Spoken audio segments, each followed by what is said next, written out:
দেৰগাঁৱত কৃষি বিপ্লৱ আৰম্ভ কৰি স্বাৱলম্বিতাৰ পথ দাঙি ধৰিছে এজন যুৱকে।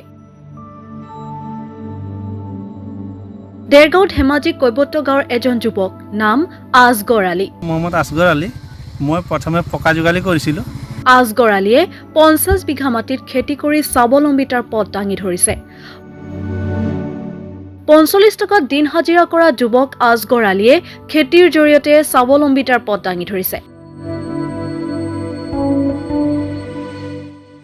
আজগৰ আলীয়ে তেওঁৰ নিজৰ লগতে সংস্থাপন দিছে প্ৰায় 30টা পৰিয়ালক।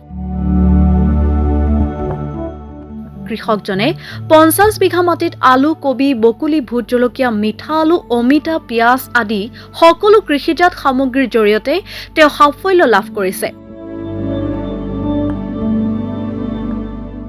কৃষিজাত সামগ্ৰীৰ লগতে তেওঁ উন্নত মানৰ অমিতা আৰু ভোট জলকীয়া পুলি অসমৰ বিভিন্ন জিলাত প্ৰেৰণ কৰিছে,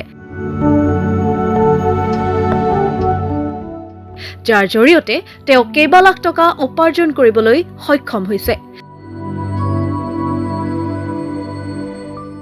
বিশেষকৈ এই কৃষকজনে ভোট জলকীয়া আৰু অমিতা খেতিৰ জৰিয়তে অসমৰ বাহিৰতো সুনাম পাবলৈ সক্ষম হৈছে। কৃষি কৰ্মৰ জৰিয়তে তেওঁ এক বিপ্লৱৰ সৃষ্টি কৰিছে। অসমৰ বিভিন্নজন উদীয়মান যুৱকে তেওঁৰ পৰা লৈছে কৃষিৰ উপদেশ, যাৰ জৰিয়তে তেওঁ বহুতৰ বাবে হৈ পৰিছে খেতিয়কৰ বন্ধু।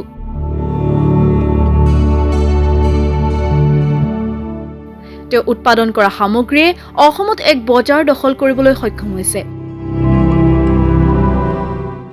বছৰি প্ৰায় 50 লাখ টকা উপাৰ্জন কৰে খেতিৰ জৰিয়তে।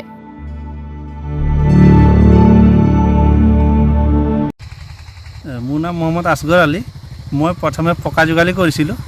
তাৰপৰা পকা যোগালী 45 টকা 2000 চনত মই কৰিছিলোঁ। তাৰপিছতে মই বেলেগৰ খেতি এডৰা দেখি বেঙেনা খেতি, তাৰপিছত মই খেতিলৈ আহিলোঁ আৰু তেতিয়াৰ পৰা মই এতিয়ালৈকে খেতি কৰি আছোঁ। আৰু খেতিতে মই দেখিছোঁ চবখিনি আছে। খেতি কৰিলে আৰু বেলেগত মানে পকা যোগালী বা হাজিৰা কৰিব যাব নালাগে।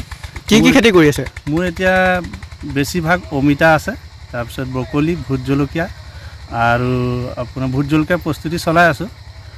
পিঁয়াজ পাত আছে, বন্ধাকবি আছে, এনেকৈ অন্যান্য। কিমান বিঘা মাটিত খেতি কৰে? মোৰ প্ৰায় 40-50 বিঘামান মাটিত খেতি কৰোঁ। অমিতাটো চাওক, মই ডেইলি 5 টনকৈ বৰপেটা পঠাইছিলোঁ আজি কেইদিনমানৰ আগত। এতিয়া ধৰি লওক মোৰ অলপ অমিতাটো কমিছে, কমিলেও এতিয়া সপ্তাহত মই 15-20 কুইণ্টেলকৈ দিব পৰা এতিয়াও হৈ আছোঁ আপোনাৰ পকা অমিতা। আৰু ভোট জলকীয়া কিমান? ভোট জলকীয়াটো এতিয়া আমি ৰুম 5 বিঘামান মাটি, তাৰ প্ৰস্তুতি চলি আছে। মিঠা আলুটো আমাৰ যথেষ্ট আছে। আপোনাৰ মিঠা আলু প্ৰায় আমাৰ ইয়াৰ পৰা অসমৰ বিভিন্ন জেগালৈ যায়। ভাল লাগে সেইটো সময়ত, মাঘৰ বিহুৰ সময়ত মানে ইয়াত মানে বিয়াৰ দৰে লাগি থাকে মানুহ, আৰু যেনিবা বিয়া খাবলৈ আহিছে তেনেকৈ বেপাৰীখিনি আহে। আমাক তেতিয়া বহুত মানে আনন্দিত হওঁ আৰু ভাল লাগে। মোৰ ওচৰত এতিয়া বৰ্তমান ভোট জলকীয়া আৰু অমিতাৰ পুলি পাব, ৰেড লেডি ভেৰাইটিৰ, আৰু ৰজা ভোট জলকীয়া পুলি পাব। অমিতা আৰু আপোনাৰ ভোট জলকীয়া পুলি মই অসমৰ আপোনাৰ বহু জেগালৈ দিছোঁ। এতিয়া মোৰ 12,000 পুলি আজি যাব তামোলপুৰলৈ, আৰু লখিমপুৰ, লালুক, লখিমপুৰ, ধেমাজি আৰু এনেকৈ মানে বহু জেগাত মোৰ পুলি বুকিং আছে। কেনেকুৱা লাগে?